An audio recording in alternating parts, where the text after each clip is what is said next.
a particular direction, right? So now tell me one thing, another thing. Now, what is the criteria of having a good steering system? What is the important criteria?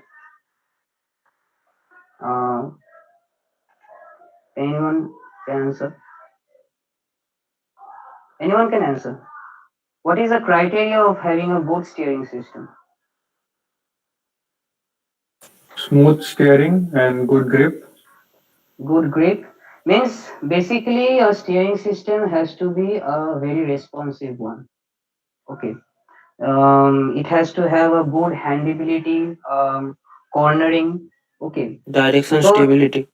yes, stability is important because steering system is one of those components because steering system is also considered as a one component. It is one of those critical components on which automobile manufacturer invests a lot of time and money because you have seen when a car goes into a production phase it then goes into a various types of testing that is called crash testing where the main idea is to get the understanding of the steering system how it is responsive it is either it is responsively responsive it is having a good responsive system or not uh, for the safety purpose basically.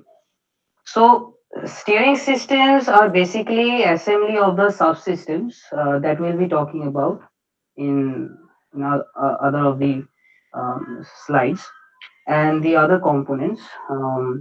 So we have already discussed why steering system is needed. Now coming to the types of this steering system. So basically, okay. First of all, I want to tell you one thing that whatever we are discussing right now, we are discussing about the conventional steering system. Now there are two types of steering systems. One is the conventional steering system that you see in the roads, and one is a four-wheel steering system that you see in the monster truck, right? The difference is that the conventional steering system, you have the front axle and the rear axle. So the front axle makes the turn, means it bends, and the rear axle is basically the follower of the front axle. This is a conventional steering system that we generally see in all the vehicles. But in the four-wheel steering system, both the front axle and the rear axle both can bend, both can take turns. Okay, so it gives a extra stability to the vehicle. So you can see it in the monster truck. Okay, so we will be talking about just the conventional steering system. So the types are basically manual and power assist. Manual is basically gear assist. So you can write. You guys have pen and paper by your side, right? Because you will be needing that. So manual steering system is basically gear assist. Okay, gear assist. Um, why gear assist? Because it gives the driver a extra bit of help while while steering a vehicle. Suppose suppose there suppose sorry someone is trying to get in. Please try to get in on time, okay, because it becomes difficult. Okay. Where was I? Okay. So where was I? Okay, manual steering system. Suppose there is I'm giving you a picture. Suppose there is a car. The car is suspended. Okay, means it's not lying on the ground. It's just suspended. So the driver can easily steer the vehicle, steer the wheels. Okay, but if the car is right on the road, means it is in contact. The wheels, the steered wheels are in contact with the road, then it becomes very difficult for a driver to give the steered wheels a rotation and an angle, right? Because there is a friction and also a normal load is directly um, is directly acting on the steered wheels. So manual steering system, you have the gear assist, so as to just give us some kind of a satisfaction to the driver. Okay, so basically there are two types of manual steering systems. One is the worm gear, which is very rarely you can see. It can be seen in one of those heavy vehicles, not all heavy vehicles, though those old generation heavy vehicles you can see worm gear, and mostly all the vehicles you see in today's modern cars everywhere, rack and pinion is used. This is the main thing that is used. Not only in the passenger cars, here it is written in the passenger cars, but even in the trucks also, rack and pinion is used today's. And power assist is something of a you can understand from the name power assist. So it gives it also assists the driver, and it can be of three types: hydraulic, electric power steering system. Hydraulic power steering system is used in the F1 cars. Basically hydraulic. Do you see F1 championship? Anyone? You can answer. Not Are you talking much. about that Formula One race? Yeah. Huh? Sorry. Anyone answer?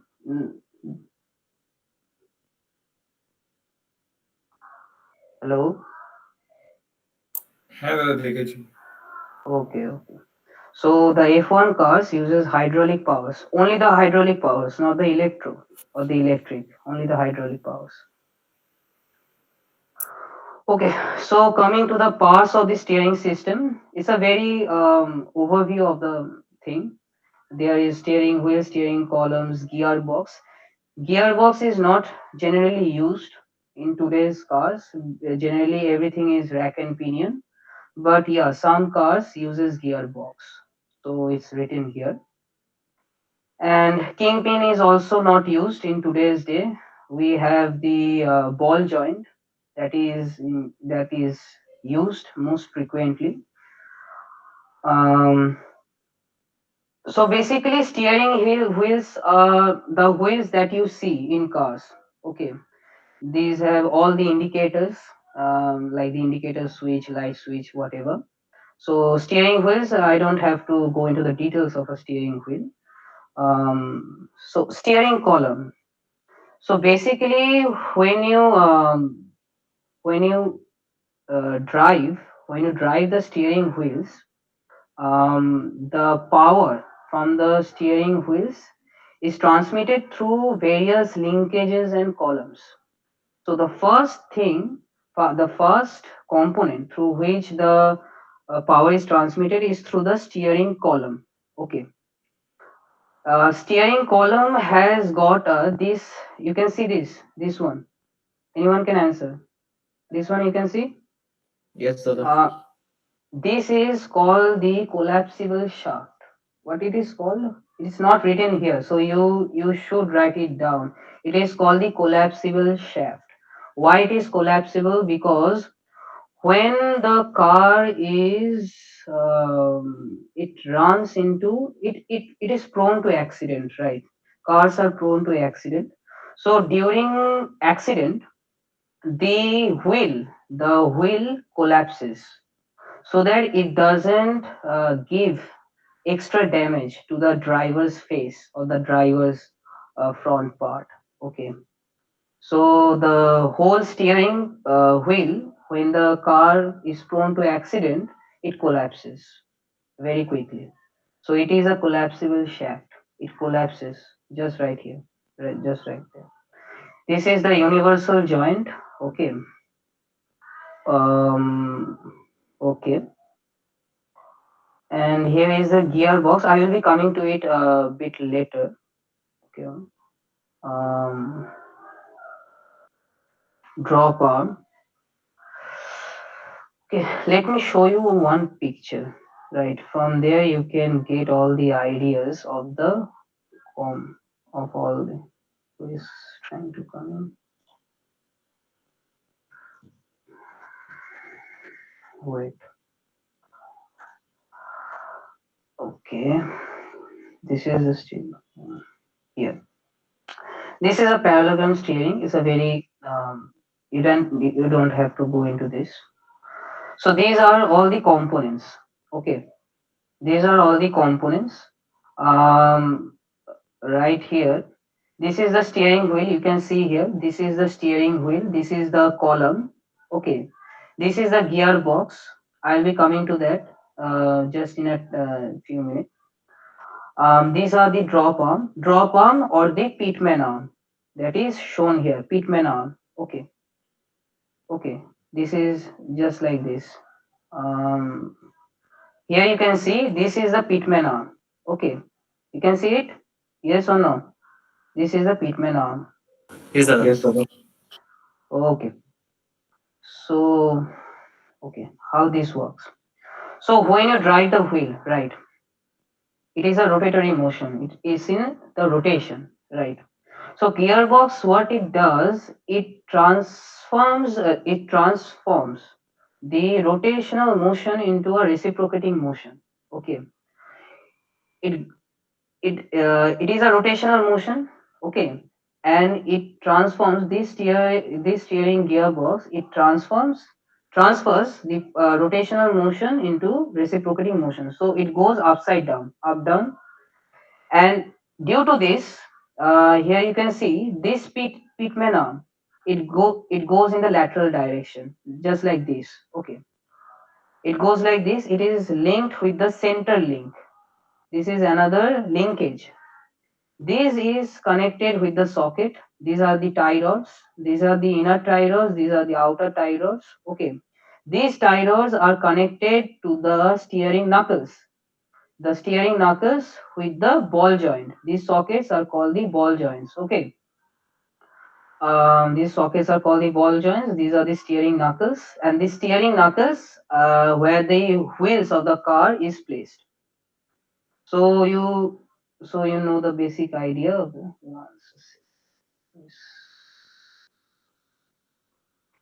okay. So you have got the basic idea of how steering works, right? Yes, Yes Sada. or no? Okay. Um, I have one diagram of ball joint right here. No, no, right here. You can see the picture, right? Yes, It's Sada. easy. Yes, this is the ball joint. It's not the kingpin that was shown. Kingpin is not used very. It's not used very frequently these days. Ball joint is basically used. So this is a ball joint because the main advantage of having ball joints is that it can go up down because when you are because in Indian roads we have lot of bumpers, the speed breakers, right? So when the car goes up down, the ball joints can go up down. And also while turning, the wheels when the wheels turns, it can go the lateral direction also.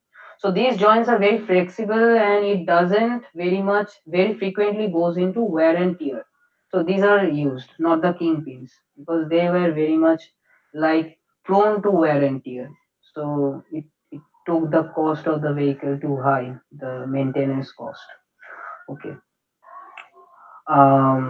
Drop arm. So I have given you all the basic ideas of drag link. Okay. Perfect steering. Let me show one thing.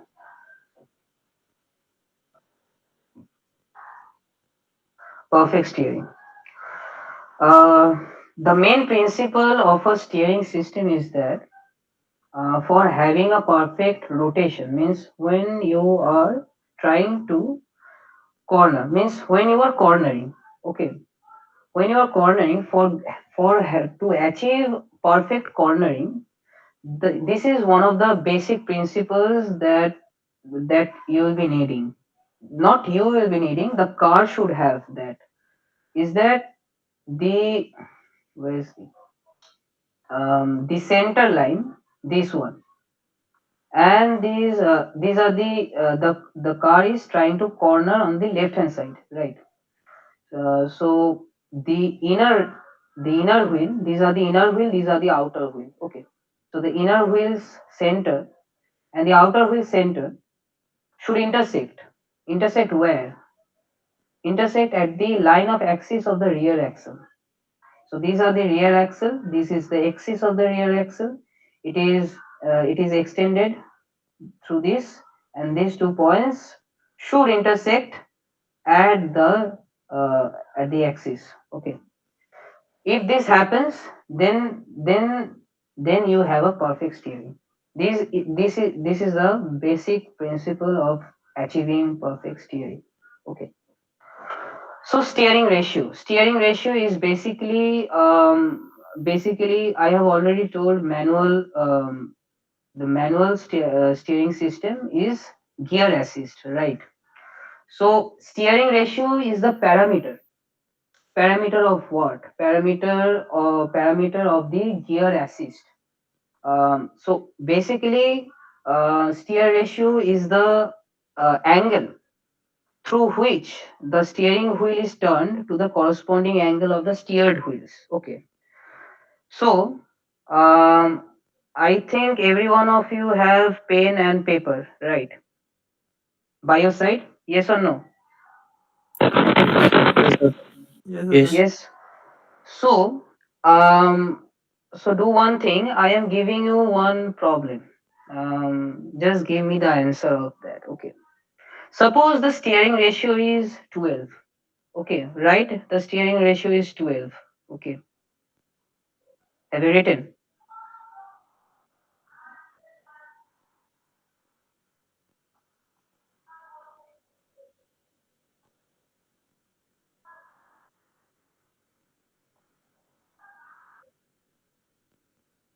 Right? Steering ratio is 12. Done?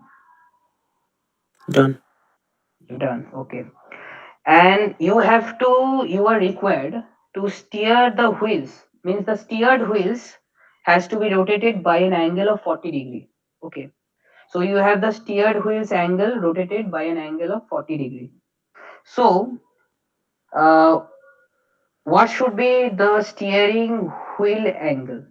The steered wheel has an angle of 40 degrees. So what will be the angle of the steering wheel? Means the wheel that is the driver is driving. Give me the answer. Using this formula, okay. The ratio of the angle, this formula.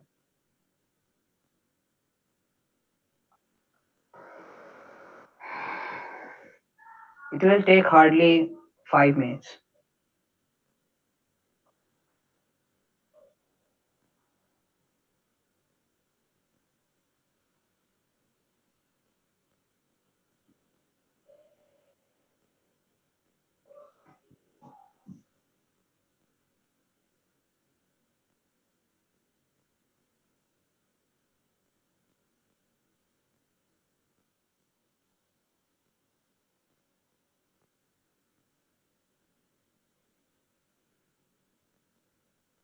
What is the answer?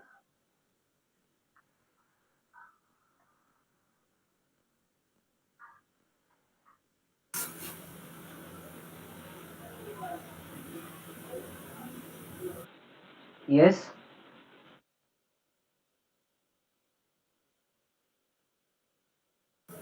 480. yes, 480. 480. So 480. 480 means how many turns? The steering wheel is rotating. How many turns? 360 means one turn. One and half. One and a one third. Not a half, one third. 120. 360 plus One to 120, one third. So for achieving, so the steered wheels means the wheels that are in contact with the ground, right? So for achieving a 40-degree rotation means the 40-degree and rotation turning of the steered wheels, you have to rotate your steering wheels by one and a one third turns. Okay. So these are the steering ratios. It is a parameter. Okay.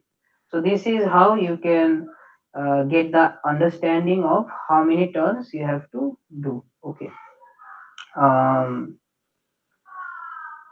then steering mechanism. Steering mechanism, we have various steering mechanism, but the most common mechanism is rack and pinion, as I have already told you. Rack and pinion is is what today's most of the vehicles, most of the driving cars that you see on roads, almost every of the cars are running on rack and pinion. So these are the old steering mechanisms that used to be used in the horse carriages. Okay, the horse carriages, or those carriages that was used to use for the for those by the travelers, by the kings and the queens. Okay, so Davis steering mechanism. This is one of those mechanisms that was used in the early 80s, 90s. Um, this is one of the mechanisms. You don't have to go by that. This is another one of those mechanisms, Ackermann steering mechanisms. It is important because the main principle of this mechanism is the principle of perfect steering. Okay, this you have already been shown back here, I guess. Yes, perfect steering. This is actually Ackermann's mechanism, where you have this fixed linkage. It is a fixed linkage, and these are tie rods. Okay, so these tie rods are used to give a rotation to the wheels. The wheels have different slip angle. Do you know what is slip angle? Anyone? Hello. So no one knows what is slip angle. Am I audible? I am audible, right? Yes. Yes. Yes, Yes. yes, Dada. Okay. You can understand my English. Okay. Or no? Yes or no? Yes, Dada. Okay, Yes, okay. If you find any problem, please communicate. Okay. So sleep angle is basically suppose it is a wheel, right? So the wheel has an axis. Okay. And now the wheel takes a turn. So the angle created by the turn and the perpendicular axis, that angle is called the slip angle. Okay. So both it is the inner radius and this is the outer radius, because it is cornering towards the left hand side. If it was cornering towards the right hand side, this would be the inner radius and this would be the outer radius. So the main idea of Anchorman steering is that the slip angle must be different, and not only for the Anchorman steering mechanisms. It is the basic criteria for every of the vehicles today we use. So the basic criteria is important. The slip angle must be different of these two. It shouldn't be parallel. Okay. Steering gears. Now this is one of those important things. I will be coming to rack and pinion later. Okay. First, I must come to worm sector and steering system. So I have already told you about the gearbox. Okay. And gearbox are not used in today's cars, but some of those heavy duty vehicles they uses gearbox. So what is the purpose of a gearbox is that gearbox, what it transfers the rotational motion into reciprocating motion. How it does? It is the shaft. It is the shaft of the driving wheels, means steering wheels. It is the shaft. Okay, the shaft. It is the worm shaft. It is the steering shaft is connected with the worm shaft, and the teeth is meshed with the sector gear. Okay, so as the shaft is rotating, okay, the sector gears are moving in the reciprocating direction like this. So it is rotating like this, and it is going through this one. It is shown by the arrow. Okay, it is going in lateral direction like this. and these are the pitman arms. Okay, pitman arms. So I have shown you these are the pitman arms. Let me again show you the thing. See this one. Okay, so here is the gearbox. Okay, here is the gearbox and it gives a reciprocating motion, and the pitman arms goes like this, and that is how the wheel turns, like in this direction or in this direction. Okay, and another is the roller. Basically both has the same concept, but the thing is here we use the sector gear and here we use a roller. Simple. The basic difference is same, but the thing is we here we use ruler and here we use a sector gear. And same goes for the recirculating ball gear system. Here we use balls. Okay, here there is a ball guide, and this guide is connected with the sector gear, which is doing the reciprocating.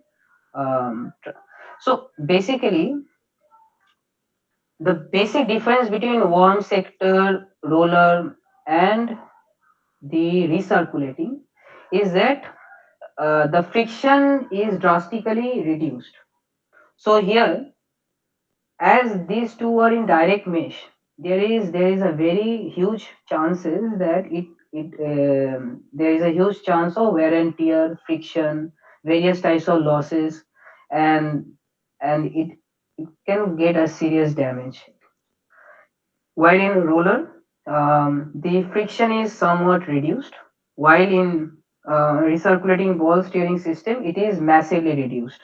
But today we don't use. In some cars, we use gearbox where we use recirculating ball gear track. Okay, this one. We use this one in any car. So now coming to the rack and pinion. Okay, rack and pinion is the most basic gear system that you will see in every car. So, what is the okay? Let me try to give. So one of the biggest disadvantages of all the steering systems was that uh, other steering systems have got a lot of linkages, like the pitman arm, the central link, again the tie rod. So there are a lot of sockets. So every socket, there are a lot of sockets means a lot of complexity, and a lot of complexity comes a lot of wear and tear with that. So basically, in order to reduce the wear and tear and to just give a compact structure to the whole steering system, we basically introduce the rack and pinion concept. So rack and pinion is basically like this. So there is a steering wheel, the steering wheel shaft, and the directly with the steering wheel shaft, you have the pinion. These are the pinion, and these are the rack. Okay. So the pinion, it rotates. Okay, and with the rack you have the tie rod. Okay, so you have the bumper dust boot. It is basically for so that the dust particles doesn't enters. Okay, doesn't enters through these place. Okay, so you have the tie rod, and the tie rod is this is a ball joint, and this ball joint is connected with the steering knuckle, and the steering knuckle is in directly contact with the wheel. So you see, the whole system has become so much compact. So here we had this. We had the pitman arm, the central link, the sockets, then the frame bracket, everything, tie rod, which has been just reduced to say this: steering wheel, pinion, rack, and what happens is that the pinion rotates and the rack gives a lateral movement, like either in this direction or either in this direction. If it rotates clockwise, if it rotates clockwise, then it will go to left hand side, right? If it rotates in the anti-clockwise direction, it will go to the right hand side, and that is how the wheel shifts. it turns, it bends, right? So these are the concepts. This is the main you will see in every of the cars that you see on road. Even in the not in the F1 cars. F1 cars have power steerings, but yes, rack and pinion is also used there also, I guess. Um, so just a quick overview. Um, So the PDF will be the PPT. Sorry, the PPT will be available to you afterwards, and then you can go through um, all these things. Okay. Then, if you have any kind of a question, you can directly message me. Then, Ankon, you continue from just completed. From the powers in need of a power steering page. Okay, okay. First, let me stop my sharing. No, no, Is it you share, stopped? you share. No, no, no, Oh, show 'em. I will share. Okay, okay, okay, Yeah. okay, okay, okay. My entire screen. You have understood the concept, right? Yes or no, everyone? Um, Everything that I've told. Hello. Anyone can Yes, answer. sir. Okay. Screen is visible, right? Yes, it is. Yes, yes. Power steering. Okay. First, So, let me full screen করে দিই, দাঁড়া।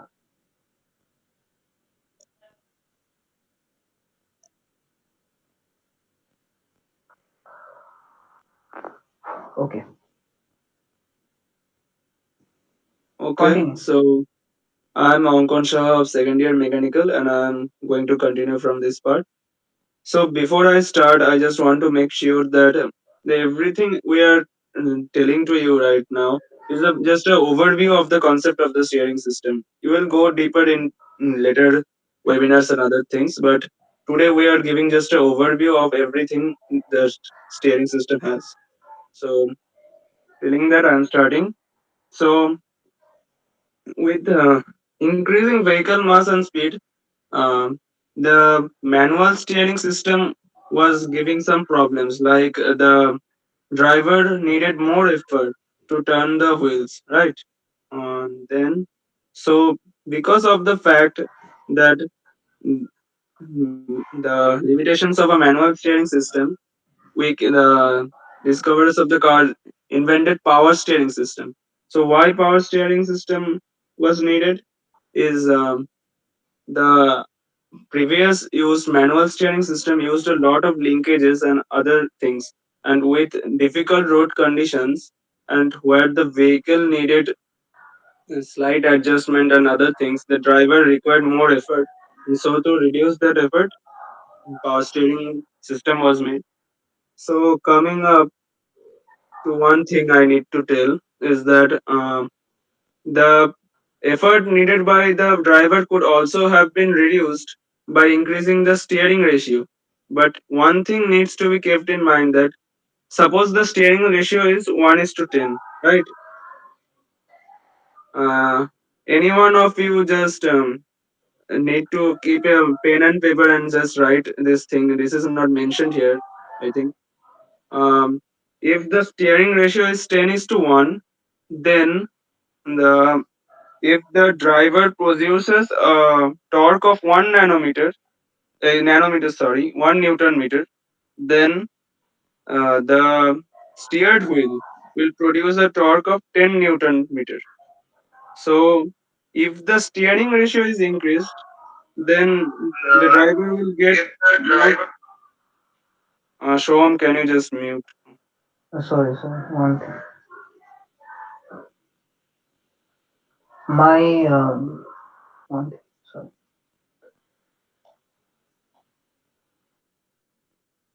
Okay.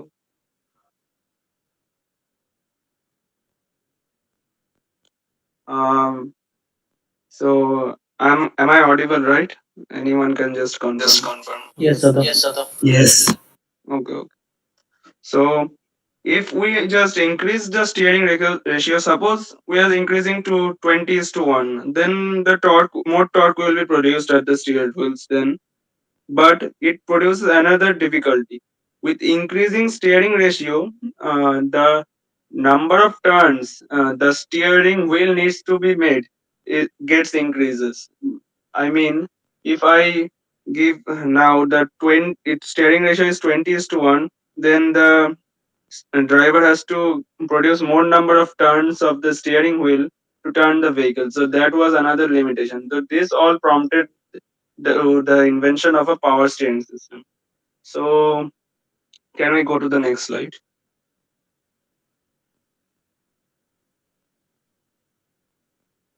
From next slide. Yeah, yeah. So there are three types of power steering system. The hydraulic power steering system, the electro-hydraulic power steering system, and the electric power steering system. So firstly, talking about the hydraulic power steering system. So in general, hydraulic power steering system uses a hydraulic fluid that assists a driver while steering. So in this steering system, there is a steering control valve which is mounted on the steering column. See, you can see here the rotary control valve there is written. So here there is a supply of hydraulic fluid at high pressure from the pump. As the driver rotates the steering wheel, the fluid helps the driver to push a piston, which pushes the wheel in the direction the driver needs to rotate the steering wheels. Overall, the effort produced by the driver is reduced because the hydraulic fluid also supports the driver. Okay, so now coming next, uh, Shom, can you go to the next slide? Okay. Then before we go to the limitations, just want to tell the pump used in a hydraulic steering system is the vane pump. The vane pump does the work of compressing the fluid. Fluid is basically a type of oil used in hydraulic steering system and compresses the fluid and then releases the fluid to the steering control valve. So it reduces the effort of the driver. But the hydraulic steering system introduced had some limitations, like the pump is continuously running in hydraulic steering system. So can anyone of you tell me that where the energy the pump is getting? Any one of you?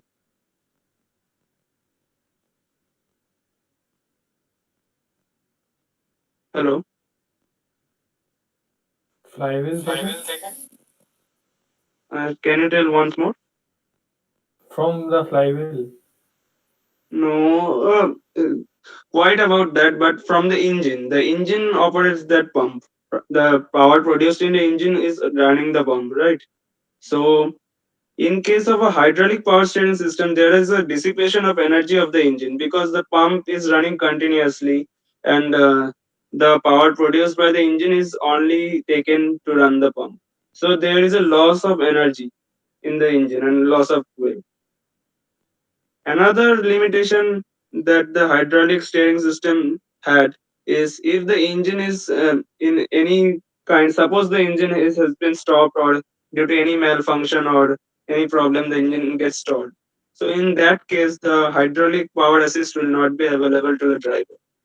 So it will produce some kind of problem as the driver will having limitations in steering. So this all things prompted the introduction of the electro-hydraulic power steering system. Shom, can you move to the next? Yeah, next. Yeah. So before I tell the electro-hydraulic power steering system, one thing needs to be kept in mind. When the engine, if suppose the engine gets stopped or in due to some kind of problem, hydraulic steering system will not work, but the general rack and pinion steering system that is present in the vehicle will work then also. Okay. So next we are at the electro-hydraulic power steering system. So to reduce the limitations of the hydraulic power steering system, the electro-hydraulic power steering system was invented. Uh, the electro-hydraulic power steering system consists of a motor unit, uh, which in which the pump used in hydraulic power steering system is being operated by an electric motor, and the electric motor is not connected to the engine as it was before in hydraulic power steering system. So can any one of you tell me that to which component the electric motor is now connected? Battery. Yeah, it gets energy from a separate electronic unit to produce that hydraulic pressure. So now the hydraulic fluid is produced from the vane pump by the electric motor, and the hydraulic pump drives from the electric motor rather than from the engine. So it is efficient than the hydraulic power steering system, as the driver just operates the steering, and uh, energy is only dissipated when the driver needs the steering, and the engine energy is not that much dissipated. So next slide, please. So the now you can see the components of an electro-hydraulic power steering system. So it consists of the steering wheel, a torque sensor, and the basic rack and pinion structure of the steering system, a electronic control unit, a electric motor, a hydraulic pump as the hydraulic power steering system, a steering oil, and cylinder and piston. So the components like hydraulic pump, steering oil, cylinder and piston, rack and pinion, and steering oil all are present in the basic hydraulic steering system. The things which are new are the torque sensors and vehicle speed sensors and other type of sensors, which senses the time and determines when the electric motor will be used. So next slide, please.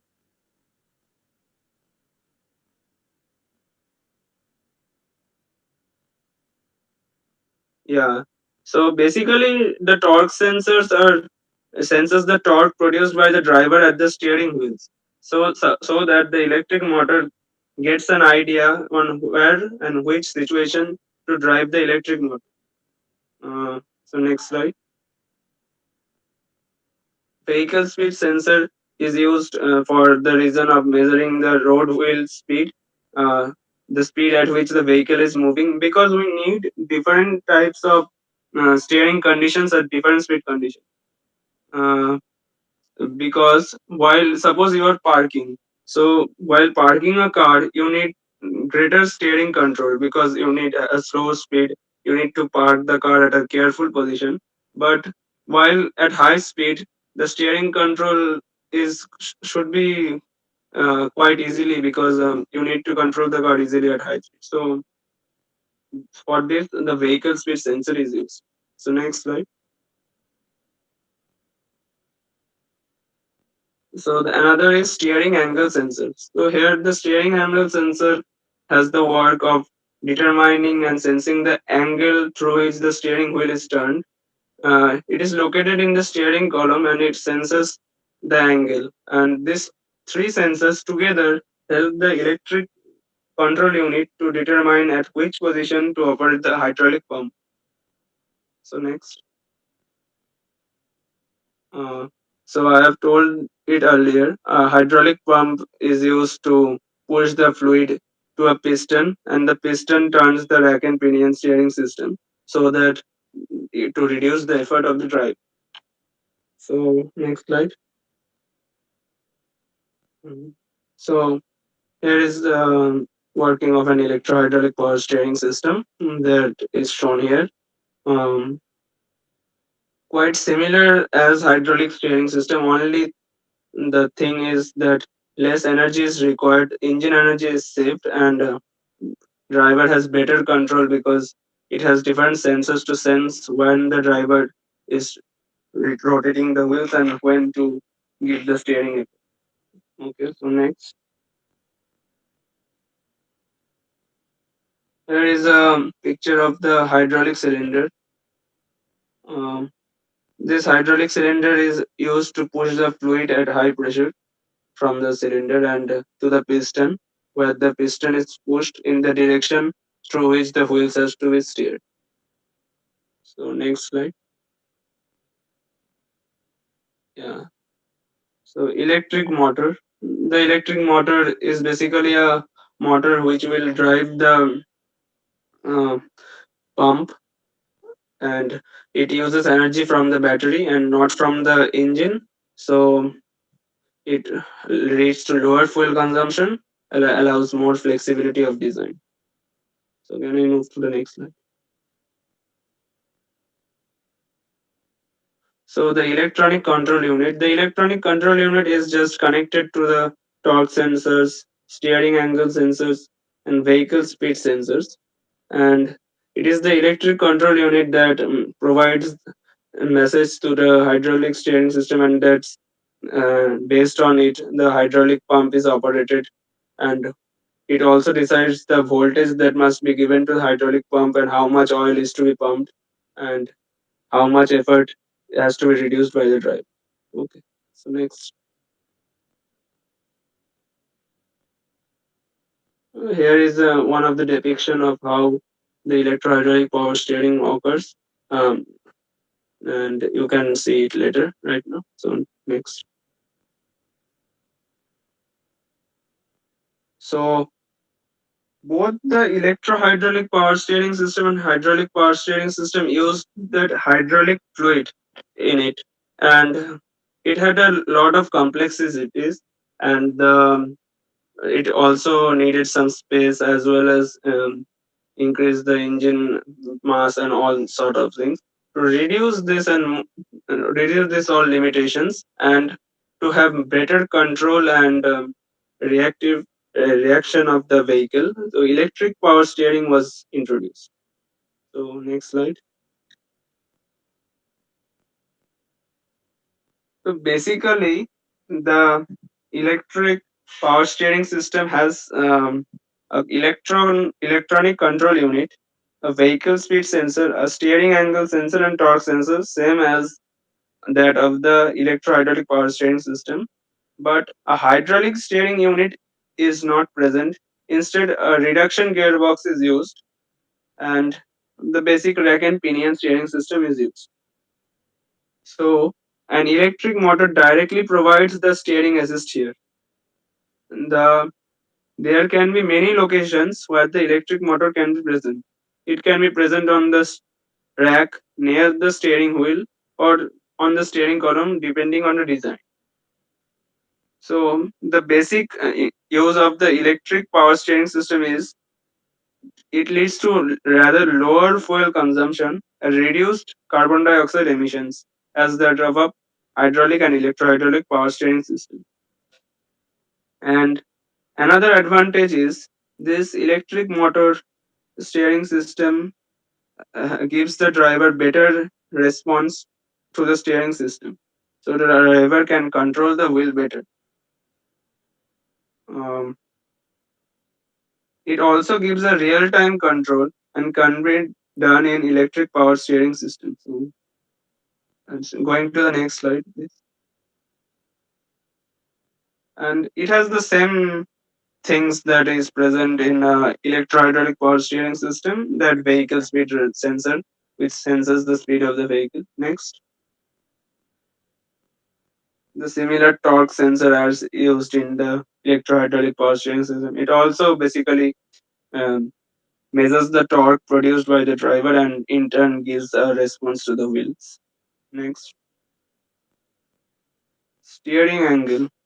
Steering angle sensor is also used in electro-hydraulic and also in electric. It it also senses the steering angle through which the driver steers the wheels. Next. So the general difference which electric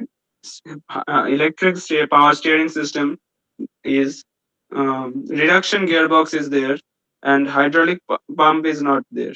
Reduction gearbox has some of gear arrangement which can control the speeds and torque output at the vehicle, which needs to be done while steering. So let me tell you one thing is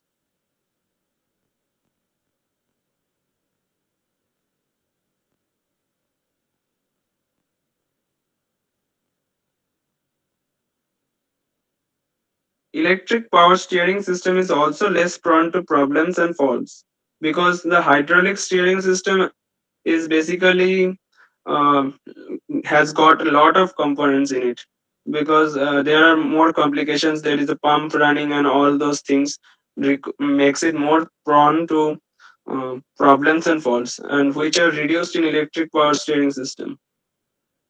So the need of an electric power steering system is also basically more, and electric power steering system also consumes less space in the car, so it is used in today's most modern cars in today because it helps the driver in the most efficient way. So can we go to the next? It's the same as electric motor, and it's a description of electric motor which is given. So next slide. So electronic control unit that is present in the electric power steering system. This unit works together with the vehicle speed sensor, the steering angle sensor, and the torque sensor, and this all together uses the response from the driver and helps in the driving. And the here the reduction gearbox, instead of a piston that is used in hydraulic and electro-hydraulic, the reduction gearbox rotates the pinion and which moves the rack in the desired direction. Okay, so next.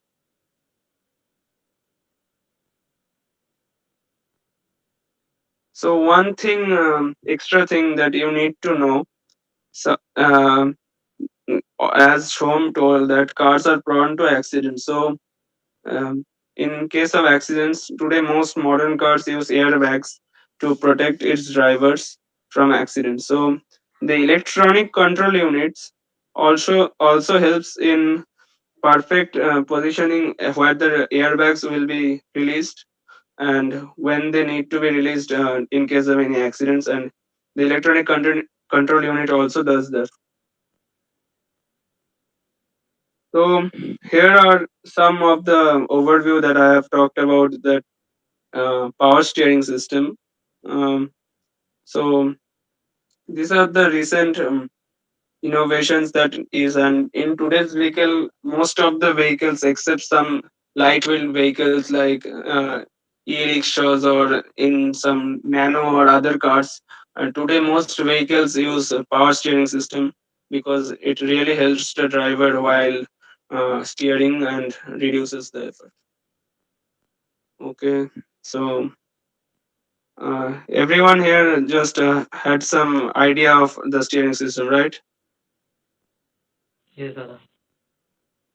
Okay. Shoham, have you got something to tell them?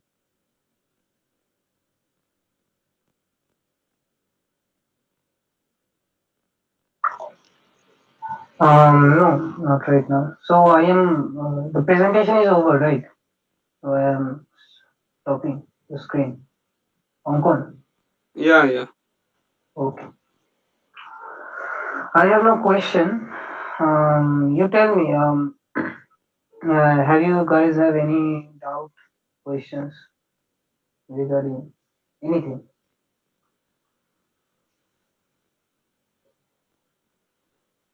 दादा Hello. Ball and socket joints four wheel drive use करा है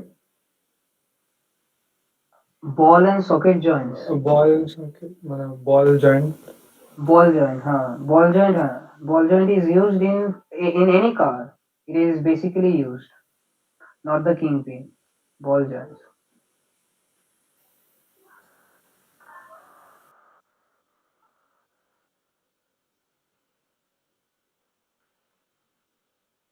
Any other question? Mainly today, kingpin is rather not used, and ball joint is often used in motorcycle also. Yes. Yes.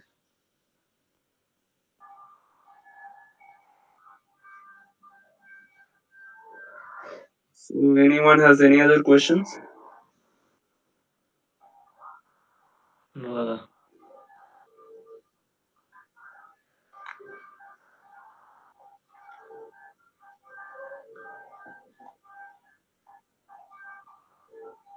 Orko, you can stop the presentation, the recording.